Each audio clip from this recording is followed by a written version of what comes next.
আজি আমাৰ ONGCৰ আছাম ৰিচেটৰ ইডি পাছোৱান চাহাবৰ সৈতে আমাৰ এখন অতি সুন্দৰ বৈঠক অনুষ্ঠিত হ'ল আৰু সেই বৈঠকত আজি আমি ডিটেইলছ কেনেকৈ এইবাৰ ডিভাষ্টেশ্যনটোৱে বানপানীটোৱে কেনেকৈ ধৰণে আমাৰ গোটেই জেগাবিলাক ধ্বংস কৰিলে সেই সম্পৰ্কে আলোচনা কৰিলোঁ। ONGC নিজৰো 200 কোটি টকা মানৰ ক্ষতি হ'ল, আনকি তেখেতসকলৰ যিটো হেৰিটেজ অফিচ আছে তাতো এতিয়ালৈকে বহিব পৰা অৱস্থা হোৱা নাই। ONGCৰো ক্ষতি হ'ল, কিন্তু তাৰ পাছতো আজি ডিছকাশ্যনত আমাৰ কেইটামান সিদ্ধান্তত আমি উপনীত হৈছোঁ। প্ৰথম সিদ্ধান্তটো আমাৰ হৈছে যে ONGCয়ে আমাৰ শিৱসাগৰ নগৰৰ কাৰণে যি ৰাস্তাৰ বহলীকৰণ আৰু ড্ৰেইনেজ প্ৰজেক্ট হ'ব, সেই ড্ৰেইনেজ প্ৰজেক্টটো এইকাৰণে দৰকাৰ যে ONGC কলনীখনো তাত ডুবি যায়।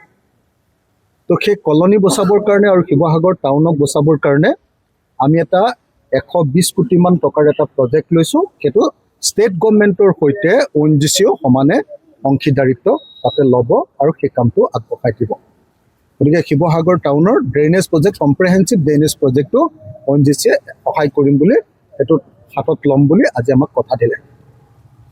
দ্বিতীয় বস্তুটো হ'ল যে ONGCয়ে আমি বিচাৰিছিলোঁ যে প্ৰত্যেকটো পৰিয়ালৰ কাৰণে এটা পৰিয়াল আমাক বনাই দিব লাগে 5 লাখ টকাকৈ, আমাক 1000টা ঘৰ বনাই দিব লাগে।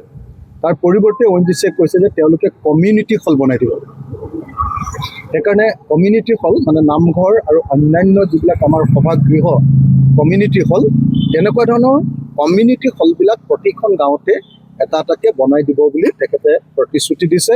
ফেজ ৱাইজ, এইটো ফেজ ৱাইজ তেখেতে বনাই দিব বুলি প্ৰতিশ্ৰুতি দিছে আৰু প্ৰত্যেকখন গাঁৱতে তেনেকুৱা ধৰণৰ কমিউনিটি হল, মিটিং কৰিব পৰা হল, নামঘৰ, এনেকুৱা ধৰণৰ যিবিলাক ঘৰ বনাব লাগে সেই কমিউনিটি হলবিলাক বনাই দিম বুলি আজি তেখেতে প্ৰতিশ্ৰুতি দিছে।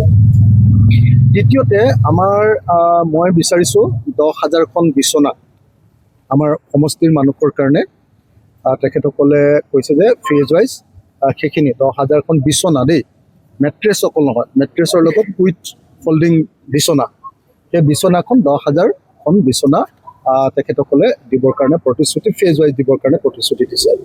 আৰু তেখেতসকলে আমাৰ ভাগি যোৱা যিমানবিলাক লোহাৰ দলং আছে তাৰ যিটো পাইপ, সেই পাইপটো দিবৰ কাৰণে যিমান দলং ভাগিছে সকলো দলঙৰ কাৰণে পাইপটো যোগান দিম বুলি আজি ইডিয়ে প্ৰতিশ্ৰুতি প্ৰদান কৰিছে পাছোৱান চাহেবে।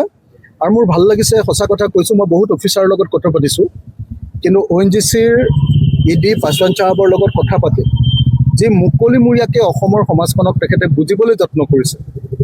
তো আমাৰ যিটো ডিভাষ্টেশ্যন আহিছে সেই ডিভাষ্টেশ্যনটো তেখেতে মানে বুজি উঠিবৰ কাৰণে, উপলব্ধি কৰিবৰ কাৰণে যিধৰণে কষ্ট কৰিছে, বুজিছে, আৰু সেই ডিভাষ্টেশ্যনটো বুজি উঠি যিধৰণে আমাৰ শিৱসাগৰ জিলাখনৰ মানুহক সহায় কৰিম বুলি তেখেতে প্ৰতিশ্ৰুতি প্ৰদান কৰিছে, মই বোধহয় প্ৰথমবাৰৰ কাৰণে কোনোবা এজন অফিচাৰক এনেকৈ প্ৰশংসা কৰিছোঁ, অফিচাৰক প্ৰথমবাৰৰ কাৰণে প্ৰশংসা কৰিছোঁ।